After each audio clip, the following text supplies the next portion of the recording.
Every single day, more than 10 million barrels of oil sail through a stretch of water just 3 miles wide. And if that waterway closes tomorrow, the world's second largest economy runs out of fuel inside 90 days. You heard that right.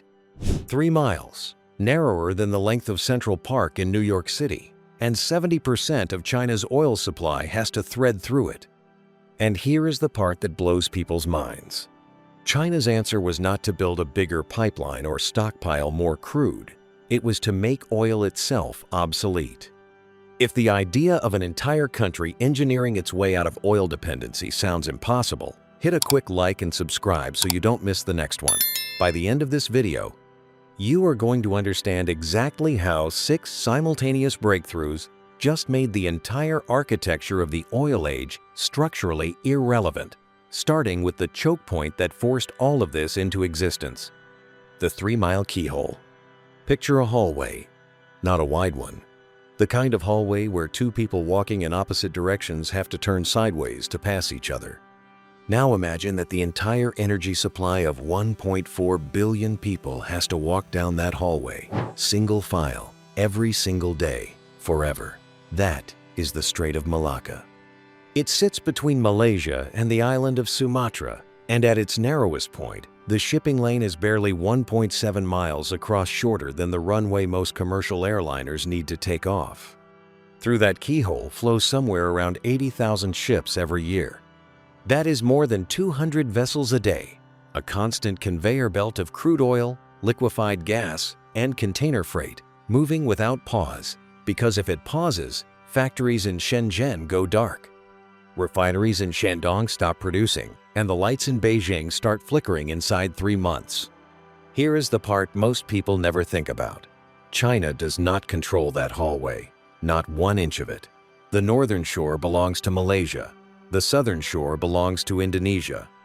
The eastern entrance sits directly under the guns of Singapore, and Singapore has a deep, decades-old defense relationship with the United States Navy. American warships dock at Changi Naval Base on a rotating basis. American surveillance aircraft fly the strait. American submarines patrol the approaches. If a decision were ever made in Washington to close that waterway, it would not take a war, it would take an afternoon. Now, here is the detail that puts everything into perspective. The United States has run war games on exactly this scenario. So has China. Every serious strategist on both sides of the Pacific has gamed out a Malacca closure, and every single simulation reaches the same conclusion within 90 days. The Chinese economy enters a state no peacetime government has ever survived intact. Industrial output collapses, power rationing begins, the military stops moving. And the country that the world has spent 2 decades calling a superpower discovers that its entire rise sits on top of a 3-mile wide piece of salt water somebody else can squeeze shut. You would think the answer to a problem like that would be obvious. Build more pipelines through Central Asia, stockpile more crude in salt caverns, buy more oil fields in Africa and South America. And China did all of those things. But here is the brutal catch. None of it solves the underlying problem, because every barrel of oil on Earth still has to be pumped, shipped, refined, and burned, and every one of those steps creates a choke point somebody else can grab. Pipelines can be cut, tankers can be sunk, refineries can be sanctioned. The only way to escape the trap permanently is to stop needing oil in the first place, not less of it, none of it. And that is the door China decided to walk through. But here is the thing. Walking through that door requires more than a single invention. It requires 6 of them, running at the same time, feeding each other, and the first one is already pulling jet fuel out of thin air. Fuel from thin air. Walk outside on a clear afternoon. Take a deep breath. The air going into your lungs right now is roughly 78% nitrogen, 21% oxygen, and a tiny fraction of 1% carbon dioxide. That tiny fraction is the molecule everyone on the planet has spent the last 30 years trying to remove from the atmosphere. Now imagine a factory that does not just remove it, but turns it into the same jet fuel that flies a Boeing 787 across the Pacific. That factory is real. It opens in January 2026 in Shanghai's Lingang district, and it is operated by a company called Carbonology. Think of it like baking bread. You need flour, water, and yeast. Mix them in the right ratio, apply heat, and the loaf comes out the other side. Carbonology's recipe uses only two ingredients: carbon dioxide pulled directly from the air and hydrogen produced by splitting water with solar electricity. Run those two ingredients through a chemical process called Fischer-Tropsch synthesis, and what comes out the other end is a clear liquid chemically identical to refined crude jet fuel. No blending required. No engine modifications, no new aircraft. The turbines on a passenger jet cannot tell the difference, because at the molecular level, there is no difference. The carbon chains are the same. The energy density is the same. The combustion behavior is the same. Here is what makes this incredibly exciting. The facility is targeting 110,000 tons of this fuel every year by 2027. To picture that number, that is roughly enough to fly a fully loaded Boeing 777 from Shanghai to London more than 5,000 times. That is one factory, one district, 1 year. And here is the part that engineers don't want to admit out loud. The buyers are already lined up. The European Union has passed a mandate called Refuel EU. It requires every flight departing a European airport to contain a minimum percentage of sustainable aviation fuel. Right now, that floor sits at 2%. By 2030, it climbs to 6%. By 2050, it hits 70%. Every airline operating into Frankfurt, Paris, or Amsterdam has to buy this fuel or lose its slots. And there is almost nobody on Earth manufacturing it at industrial scale. So, the contracts are not theoretical. They are signed, which means a Chinese company is about to become the supplier of choice for the cleanest aviation fuel in the Western world, on a market that European regulators have legally guaranteed will grow for the next 25 years. Stop and let that settle for a second. The country that the West was trying to decouple from for energy security reasons is now the country the West is depending on for its own aviation decarbonization. The supply chain did not break. It just flipped direction. And jet fuel made from air is only the warm-up, because the next breakthrough turns the cold itself into a battery the size of a power station. Cold air, hot power. Open your freezer. Reach in. Feel that cold air on your hand. Now imagine cold so extreme, it makes that freezer feel like a warm summer day. Cold so extreme that the air itself stops behaving like a gas and starts behaving like water pouring, sloshing, filling a tank like liquid milk. That is the trick at the heart of the second breakthrough. And the place it is happening is not a laboratory. It is a working power station running right now in the middle of the Gobi Desert. Here is the setup. Solar panels have one ruthless weakness. They only generate electricity when the sun is up. The moment it dips behind the horizon, output collapses to zero. Build a giant solar farm in a desert, and you produce far more power during the day than the grid can absorb, than nothing at night. Every country building large-scale solar has hit this wall. The standard answer for the last decade has been lithium-ion batteries, the same chemistry inside the phone in your pocket, scaled up to the size of a shipping container, stacked into football field-sized arrays. It works, but it is expensive. It depends on lithium, cobalt, and nickel. And the longest-running lithium installations on Earth max out at roughly 4 hours of discharge before they run dry. Now, here is the part that flips the script. Late in 2025, alongside a 250-megawatt solar farm in the Gobi, China switched on a different kind of battery. It does not store electrons. It stores cold.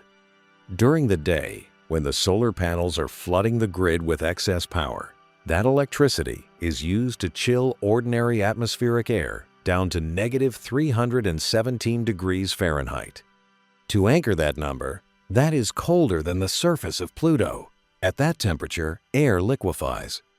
It collapses into a fluid that takes up roughly 1/700th of its original volume, and it gets poured into an insulated steel tank, exactly the way a thermos holds soup. When the sun goes down, the operators open a valve. The liquid air warms up. As it warms, it expands violently back into gas. That expansion spins a turbine. The turbine generates electricity. And the facility delivers 10 straight hours of overnight power to the Chinese grid, more than double the discharge window of the largest lithium battery installation anywhere on Earth. Here is what most people get wrong. They look at this and call it just a cleaner battery. It is not. There is no lithium in this system, no cobalt, no nickel, no rare earth elements. The fuel is air. The container is steel. The cooling cycle is electricity that would otherwise be wasted. Every choke point that the West has spent 5 years trying to build around critical battery minerals, the cobalt mines of Congo, the lithium triangle in South America, the rare earth refineries, none of it applies. You cannot embargo air. You cannot put export controls on a freezer. And the country that figured out how to do this at utility scale is now exporting the design to every developing nation that wants overnight solar power without writing a check to a mining cartel. And that is just storing energy made from sunlight. The next breakthrough turns sunlight into the molecule that moves the entire global shipping industry. The molecule that moves the ocean. Look at almost anything in the room you are sitting in right now.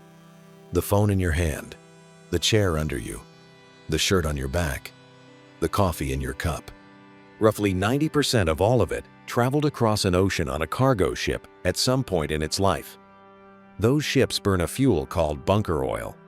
It is the dirtiest, thickest, cheapest sludge. A refinery produces almost a tar, and it powers the engines of around 50,000 container vessels, moving global trade every single hour of every single day.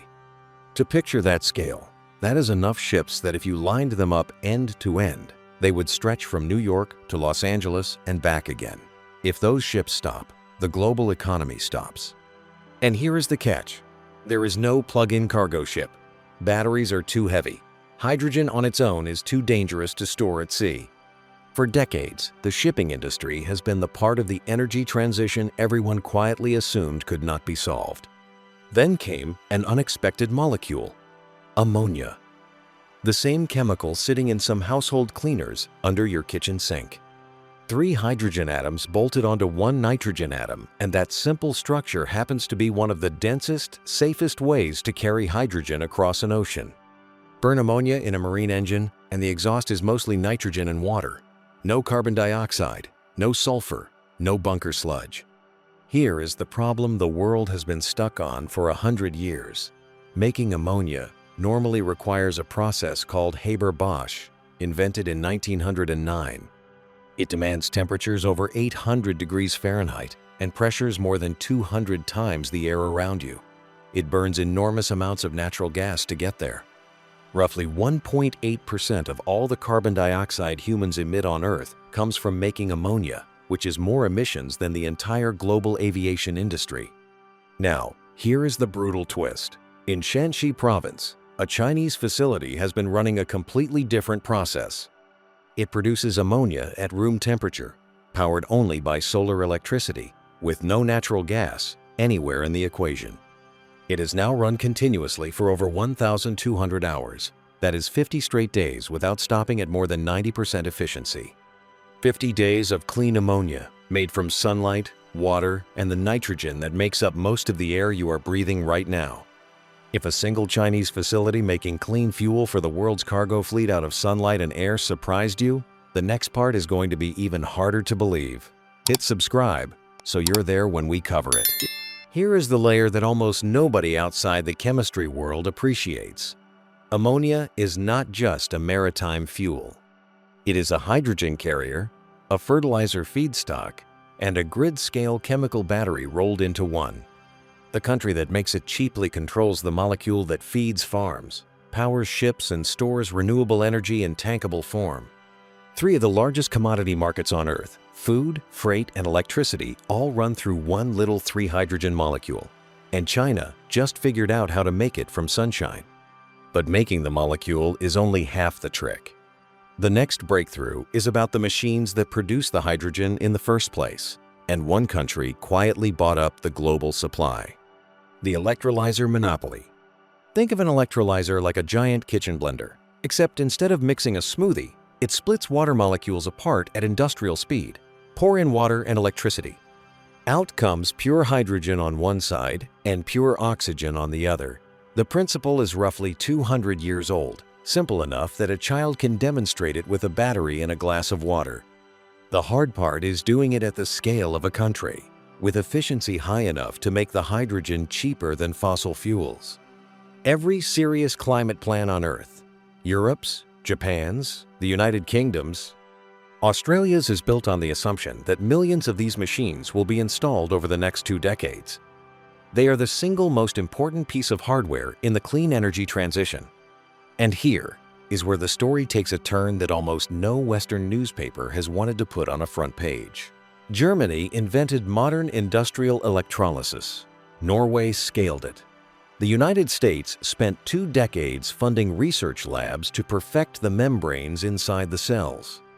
The Western lead on this technology was real, and it lasted for almost 100 years. Then, between roughly 2019 and 2024, China quietly built more electrolyzer manufacturing capacity than the rest of the planet combined. Here are the numbers.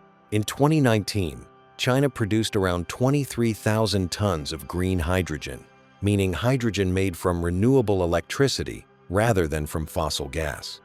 23,000 tons is roughly the weight of 2 Eiffel Towers.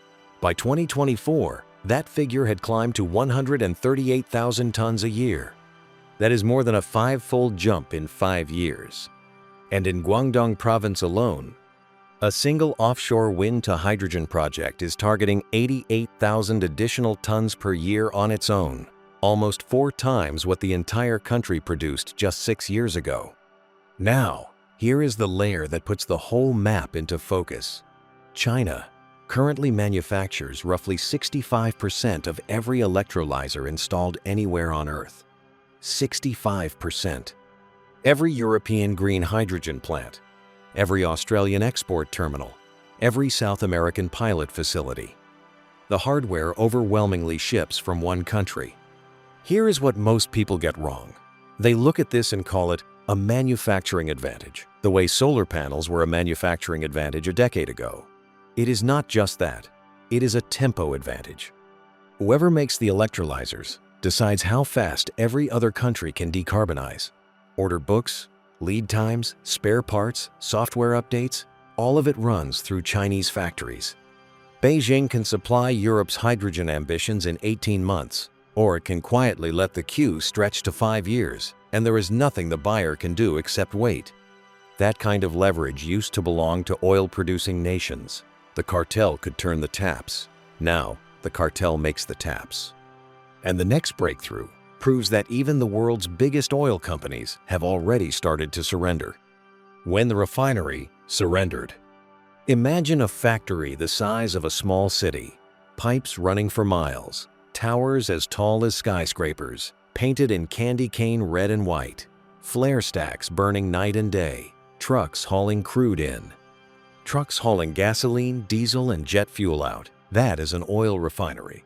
And one company in China, called Sinopec, owns the largest network of them in Asia. For decades, Sinopec was the muscle behind the modern Chinese economy.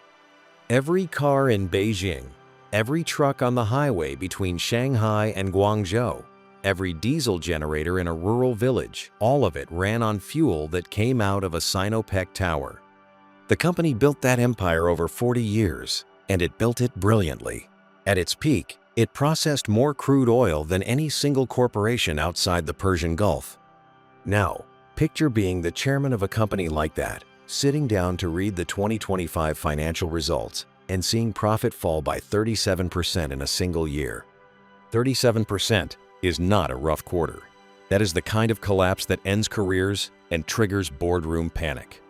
To put that loss in perspective, it is roughly the same hit a major Western automaker would feel if every American suddenly stopped buying SUVs at the same time. Here is what makes the moment historic. Sinopec did not respond by lobbying for tariffs. It did not respond by demanding subsidies. It did not even respond by buying more oil fields. Sinopec responded by taking one of its existing gasoline and diesel production units, a working, profitable piece of refinery equipment, and converting it into a facility that produces sustainable aviation fuel instead. The pipes are still there, the towers are still there. But what comes out the other end is no longer crude-derived gasoline. It is the same kind of low-carbon jet fuel that Carbonology is making in Shanghai, just produced by retrofitting an existing oil refinery into a clean fuel plant. Now, here is the signal almost everybody is missing. When the incumbent industry starts converting its own infrastructure, the argument is over. Sinopec is not a renewable energy startup. It is not an activist green chemistry firm. It is the largest oil refining business in Asia, and it just used its own balance sheet to declare that the future of its plants is not gasoline. It is jet fuel made the new way. That decision did not come from environmental policy. It did not come from public pressure. It came from a profit and loss statement, which is the only document a company like Sinopec actually listens to. And here is the brutal truth nobody in the Western oil sector wants to publish in their annual report. China is on track to build over 1 billion gallons of new renewable fuel capacity this year alone. 1 billion gallons is enough jet fuel to fly every commercial flight in and out of London Heathrow for nearly 2 full years. That is, one country, 1 year, one slice of the build-out. But all 5 of these breakthroughs, the jet fuel from air, the cold air battery, the solar ammonia, the electrolyzer monopoly, and the refinery flip, they are still running on electricity that has to come from somewhere. And the 6th breakthrough is the one that makes the power source itself essentially unlimited. The sun inside the box. Look up at the sun for a second. The warmth on your face is generated by nuclear fusion hydrogen atoms squeezed together so hard they release the energy that lights the solar system. For a century, physicists have tried to build a tiny version of that sun inside a steel box on Earth, and for a century, every attempt hit the same invisible wall. It is called the Greenwald density limit. Push the plasma past it, and your sun in a jar collapses. Every fusion team on the planet bounced off that wall until early 2026, when China's East reactor in Hefei crossed it and held the plasma stable on the other side. Many physicists consider that single run the most significant fusion milestone ever achieved. Here is what changes the picture. Plug that power source into the 5 breakthroughs you just learned about, and every one of them becomes essentially unlimited. The jet fuel from air, the cold air battery, the solar ammonia, the electrolyzers, the flipped refineries, one shared input, one infinite supply. And here is the verdict. The ingredients of this new system cannot be blockaded. Air is everywhere. Water is everywhere. Sunlight falls on every nation simultaneously. The country that builds the machines inherits the geopolitical position oil producers held for 100 years, except the product cannot be embargoed. The oil world did not announce its own ending. It just started losing ground to something impossible to blockade. If this changed how you think about energy, hit like and subscribe so you never miss what comes next.